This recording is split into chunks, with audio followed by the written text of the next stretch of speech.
Sa iba pa mga balita, ikatlong balasahan ng mga opisyalis ng PNP sa Davao City Police Office nangyari sa loob lamang ng isang araw. Bagay na kinwestiyon ng alkalde ng lungsod na si Mayor Baste Duterte. Narito si Gab Cabonita.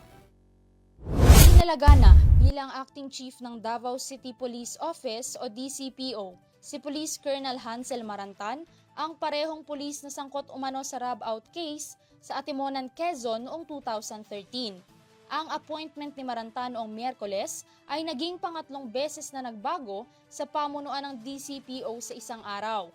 Ayon kay Police Regional Office o Pro 11 spokesperson Police Major Catherine De La Rey, inilipat muna ang pamunuan kay Police Colonel Lito Patay, sumunod naman kay Police Colonel Sherwin Butil, pagkatapos ay napunta naman kay Marantan. Ang pagkakatalaga kay Marantan ay ayon umano sa direktiba ni Philippine National Police o PNP Chief Police General Romel Marbil.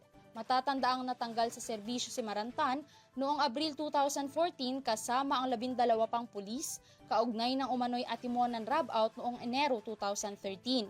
Napatunayan siyang nagkasala ayon sa desisyon noong 5 ng Marso 2014 na nilagdaan ng nooy PNP Chief Director General Alan Purisima. Sa kabilang banda, nagsagawa ng command conference si Patay kasama ang 19 na bagong police station commanders ng lungsod. Ngunit sa pagpupulong, ipinaalam sa kanya na tinapos na ang kanyang pagkakatalaga kaya mahigit 4 na oras lamang ang itinagal niya sa pwesto. Sinabi ni De La Rey na hindi niya masabi ang dahilan sa likod ng magkasunod na pagpapalit sa hepe ng Davao City Police. Samantala, kwestiyon naman ni Mayor Baste Duterte ang magulong sistema ng DCPO dahil hindi umano nararapat ang ganitong trato sa mga pulis. Dagdag pa niya, salungat ito sa sinasabing hindi epektibo ang pamamalakad ng kapulisan ng Davao dahil hanggang ngayon ay itinuturing pa rin silang top-performing police in the region.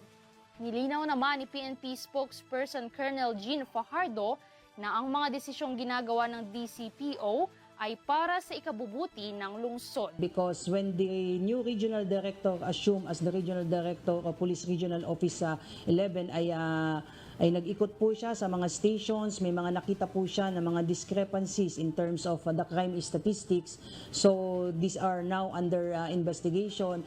But what the regional director wants me to share with you, in fact sabi nga niya, Jean, for those who wish to interview me, open po siya. Makausap niyo po siya nga personal. But ang sinasabi niya lang, ang direction po ng desisyon, this is his sole prerogative ng regional director, ay lahat po yon, ang intention po nun is to further improve yung delivery ng public service, lalong-lalo na po sa mga mamamayan po natin sa Davao region po. Para sa EuroTV News, ako si Gab Cabonita, sumasaludo sa bawat Pilipino.